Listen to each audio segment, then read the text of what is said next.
Many men have worn the cowl since the very first Batman film hit the big screen, and every Batman actor has brought a different point of view and a different feeling to the role. The tones have spanned from angst-filled drama to sly, suave crime capers, and it seems as if there are hundreds of different ways to play the caped crusader. Just before Twilight star Robert Pattinson took on the Dark Knight for this year's The Batman, there was Ben Affleck, who was Bruce Wayne and his gloomy alter ego in both Batman v Superman: Dawn of Justice and Justice League. Affleck has always been outspoken about the reason why he took the role on, and the reason why he departed the Batman before it went into production, which allowed for Pattinson to board the project. The actor told the New York Times in 2020, "I showed somebody the Batman script. They said, I think the script is good. I also think you'll drink yourself to death if you go through what you just went through again." But when he left the role, he ended up changing the project in a completely unexpected way. How did Affleck's departure from the Batman end up changing the face of the film forever? Per a February 2022 New York Times article about the Batman director Matt Reeves, the original version of the film was to feature Ben Affleck's version of Bruce Wayne. The film was slated to take a look at Batman through a different lens, that of an older Wayne, more mature, instead of a young trust fund heir covering up his vigilantism with an unmasked life as a devil-may-care playboy. Affleck was also supposed to write and direct the movie, but eventually decided that he would simply act in the film. Reeves himself eventually co-wrote the version of the Batman, which he would one day direct, along with co-writer Peter Craig of Bad Boys for Life. Reeves then entered the picture after multiple directors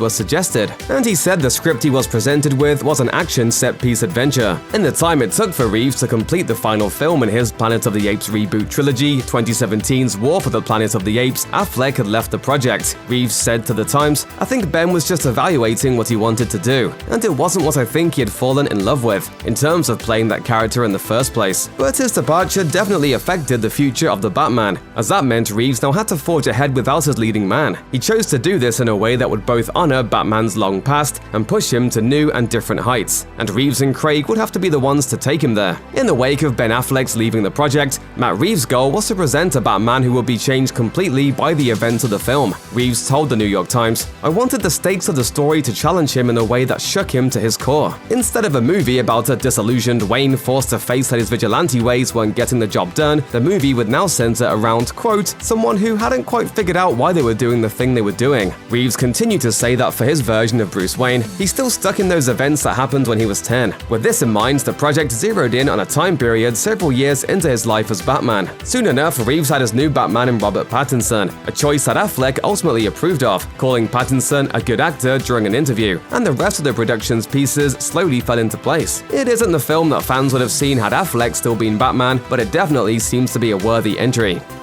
Check out one of our newest videos right here. Plus, even more Looper videos about Batman are coming soon. Subscribe to our YouTube channel and hit the bell so you don't miss a single one.